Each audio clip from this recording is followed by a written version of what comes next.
Olá!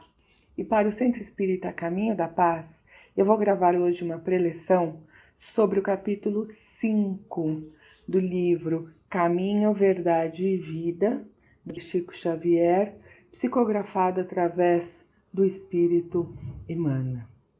O capítulo 5 é encabeçado pelo que diz João em seu capítulo 13, verso 8. Disse-lhe Pedro: nunca me lavarás os pés. No que Jesus lhe respondeu: se eu não te lavar, não tens parte comigo. As nossas preleções do Evangelho, por serem exatamente preleções do Evangelho, buscam repetir o ensinamento do Mestre Jesus para que ele possa tocar o nosso coração, para que ele se torne uma riqueza tão importante em nossas vidas, para que a nossa fé, fortalecida neste propósito, consiga seguir os seus desígnios, consiga tornar o Evangelho de Jesus a nossa norma de conduta. Na conversa de hoje, nós vamos falar sobre esse momento em que Pedro fala: não, você não vai lavar os meus pés. E Jesus diz para ele: vou, porque se eu não lavar os seus pés, você não vai ter parte comigo. Pois bem, quando nós lemos, a primeira mensagem que vem para a gente é uma mensagem sobre humildade. Humildade que é tão importante em toda a doutrina de Jesus, em todos os seus ensinamentos. Só não é mais importante do que o próprio amor, né? Que abrange todo o ensinamento, é a lei maior. Mas há um outro ensinamento embutido aí, cuja importância transforma as nossas vidas, ou pelo menos deveria transformar. Quando Jesus se refere a lavar os pés, ele não está se referindo somente ao ato físico, como todos sabemos, de lavar o pé, de higienizar, de derramar água sobre uma parte do corpo. Além da mencionada humildade, Jesus quer dizer em limpar as bases. Nosso texto tem o nome de bases. O capítulo 5 se chama Bases. Quando alguém quer dizer que vai passar a caminhar, se colocou em pé e deu os primeiros passos. Manter-se sobre as próprias pernas, caminhar por si só. Os pés suportam o peso do corpo. Caminhamos e nos movimentamos e mudamos de lugar através dos nossos pés. Quando Pedro compreendeu a profundidade deste ensinamento, de mudar as bases, de fazer uma reforma e substituir tudo aquilo que não era bom por sentimentos, sensações, pensamentos, ensinamentos bons, por transformar, por mudar. Essa profunda reflexão o levou a dizer: então, não lave apenas os meus pés, lave as minhas mãos. Não é assim? Lave também as minhas atitudes, porque não vai ser suficiente lavar somente os pés. Além de lavar os pés e mudar as bases, ele pede: me lave as mãos e a cabeça, mudando as minhas atitudes e os meus pensamentos e os meus sentimentos. Isso me faz recorrer a um pensamento importante. Jesus veio exemplificar o ensinamento, veio confirmar a lei, não é assim? A lei maior, o mandamento maior, amar a Deus sobre todas as coisas, com toda a sua força, com todo o pensamento, com todo o seu coração, com toda a sua vontade, e por amar a Deus e entender-se como filho dele, entende ao teu próximo como teu irmão, porque somos todos filhos de Deus. Então ama teu irmão como a si mesmo, porque é no seu irmão que Deus se mostra para você a cada dia, a cada necessidade de aprendizado, a cada necessidade de ajuda, a cada instrumento de evolução. Então Jesus vem, confirma a lei e exemplifica. Naquele momento, ele não podia falar tudo o que ele poderia dizer. Ele não podia falar o que ele poderia. Nós que estávamos encarnados naquela época, ou aqueles que estavam encarnados naquela época, não tinham ainda a maturidade e o conhecimento suficiente para entender tudo isso. E aí ele diz, virá um Consolador. Por isso que muitos aguardam o retorno do Cristo. E nós, espíritas, já percebemos que a terceira revelação é o próprio Espiritismo, é a doutrina espírita, que também é o Consolador prometido. Porque foi feita não através de uma pessoa, senão através da compilação dos ensinamentos de vários espíritos em várias partes, que não fere nenhum ponto do ensinamento de Jesus. Então aqui nós temos uma segunda parte, um complemento de tudo aquilo que ele veio ensinar. Então, de posse da doutrina espírita, que num futuro nós acreditamos que haverá uma unificação de toda crença e de toda fé, voltando as pessoas para Deus. Por enquanto, Jesus é o caminho, é a porta, é a verdade, é a luz que apaga as trevas e nos leva até Deus.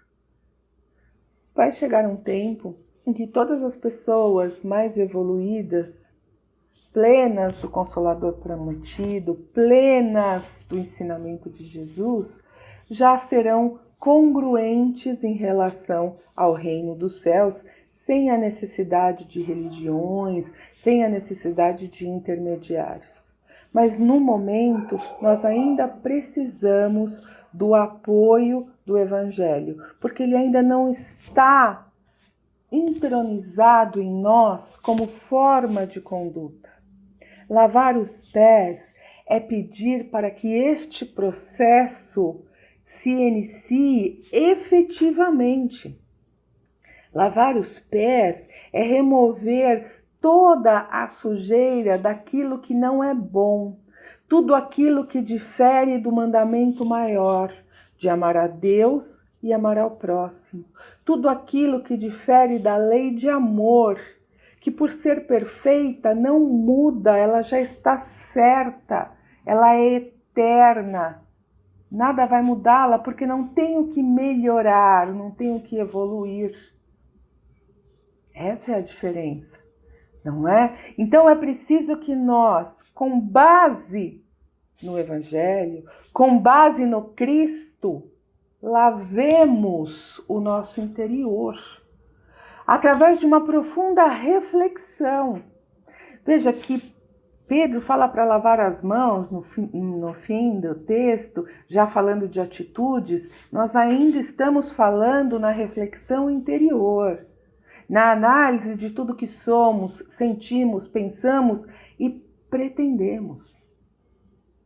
E Cristo, governador deste planeta, responsável por colocar em nosso coração a força e o poder da fé que confia na transformação, que confia na felicidade eterna e no reino de Deus.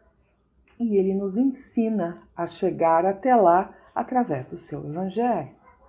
Mas sim, ainda somos uma crença, ainda somos uma religião ou uma doutrina que depende da nossa capacidade de crer, de confiar, de ter fé. Se sim, nós estamos de acordo com o Deus Todo-Poderoso, justo e bom, que nos mandou Jesus aqui para nos ensinar como regressar ao próprio Deus, nós temos fé neste tesouro maior que é o reino de Deus, nós devemos passar a encarar a nossa realidade e entender que muitas vezes achamos meio chato, meio careta, até meio tonto ser bom. É porque ainda estamos apegados às coisas da matéria. Ainda achamos super legal fazer coisas que os outros aprovam e que falam, nossa, fulano ou cicrano é legal, você é o cara, você é a mina. Desapegar desta aprovação terrena e se apegar à aprovação divina na limpeza dos nossos pensamentos é o primeiro passo. Aí seremos capazes de ter fé que o Mestre Jesus é o caminho, a verdade e a vida. É Ele que nos guia de volta a Deus. É Ele que nos guia de volta ao Criador, que nos criou simples, ignorantes e perfectíveis. E nos mandou o roteiro de volta, através do Evangelho de Jesus. Então a gente tem que a palavra de Jesus é a base que nos leva de volta a Deus. Importante. Nós temos também que as palavras de Jesus não passarão. Isso também passará, não vale para Jesus. Por que não vale para Jesus? Porque ele já é perfeito. Porque ele é o governador espiritual deste planeta. Entendem a questão de fé e não de ciência? Ainda nós precisamos confiar nisso, acreditar nisso. Jesus vai nos indicando que nós passaremos por uma regeneração. Ele indica que nós aprenderemos, crescei, multiplicai-vos, bem os ensinamentos do Antigo Testamento, e Jesus vem dizer para a gente que haverá um período de grandes mudanças, está em Mateus. A Gênese também diz que grandes acontecimentos precederão a regeneração da humanidade. Mateus fala que nesse período de mudanças que antecederá a regeneração, haverá falsos profetas e eles enganarão a muitas pessoas. E por se multiplicarem nessa iniquidade, muitos deixarão de acreditar. E o amor perderá, sim, as suas forças.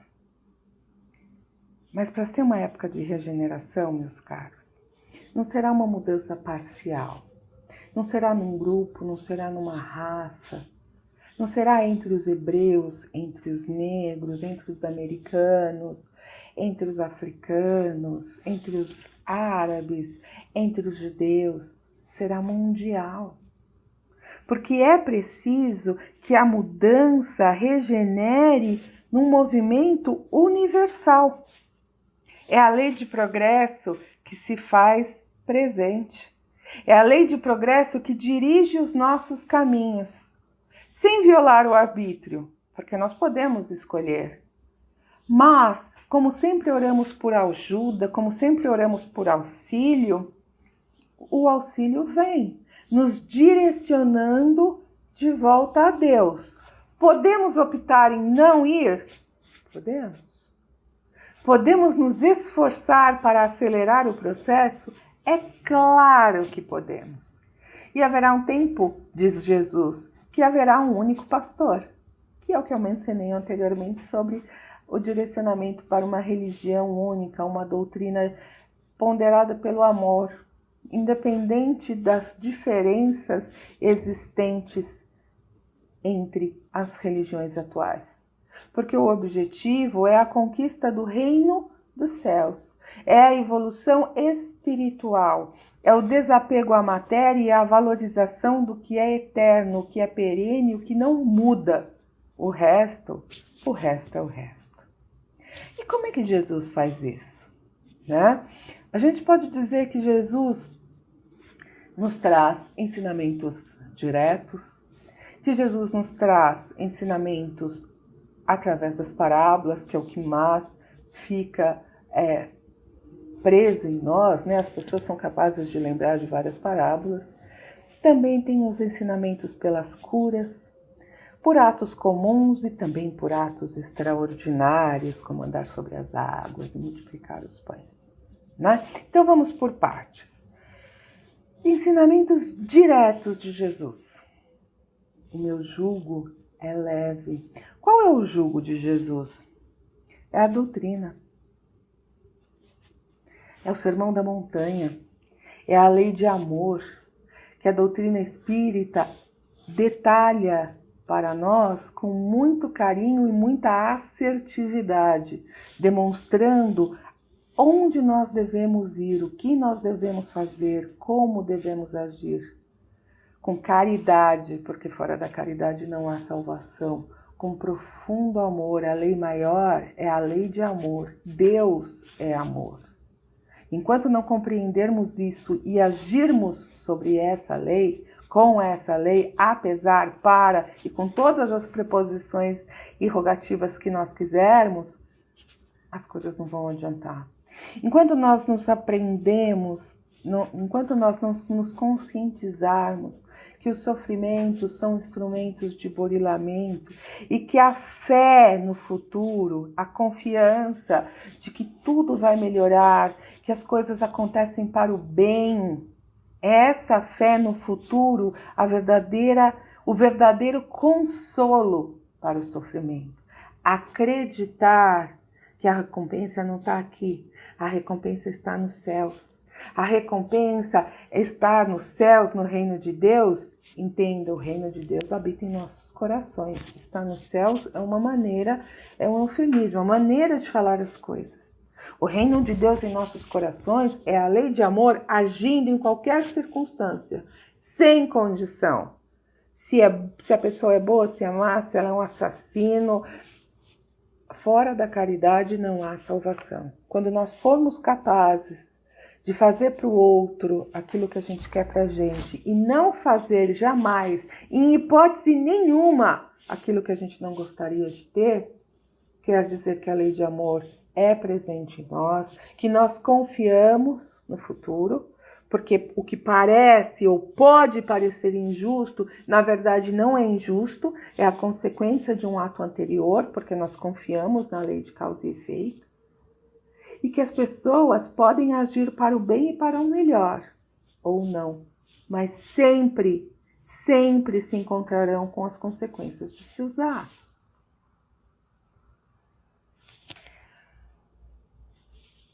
Nós podemos seguir este primeiro item sobre o jugo de Deus baseados na autoridade moral de Jesus.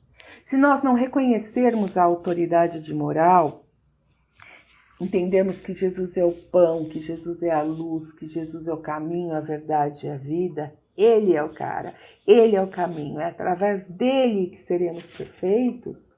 Nós não estaremos dando a ele a autoridade necessária para o nosso crescimento. O terceiro ponto, quando ele diz que as casas devem ser ancoradas, feitas, edificadas sobre a rocha. A força de colocar em prática os ensinamentos de Jesus. Agir com bases reais. Depois ele diz que há muitas moradas na casa do Pai. Uma clara referência à pluralidade dos mundos, ao processo de evolução. Ele fala sobre a impositiva necessidade de renovação. Quando ele diz assim, não coloque um remendo novo em vestido velho. A gente precisa mudar, a gente precisa afastar comportamentos que são infelizes. Outro ensinamento de Jesus é que nós tenhamos a força da fé, a crença de que o que ele ensina é verdade e não muda. O ensinamento de Jesus salvaguarda a vida celeste, mas também garante a paz e a tranquilidade aqui na vida terrestre. Nem sempre nós confiamos nisso. Nem sempre nós acreditamos nisso. A prova disso é o desespero, o descontrole, o medo.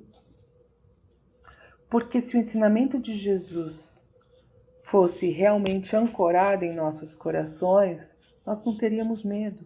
Saberíamos que as coisas são passageiras e que tudo acontece para o nosso crescimento, que não tem acaso, que nós estamos vivenciando a consequência de atos feitos por nós mesmos.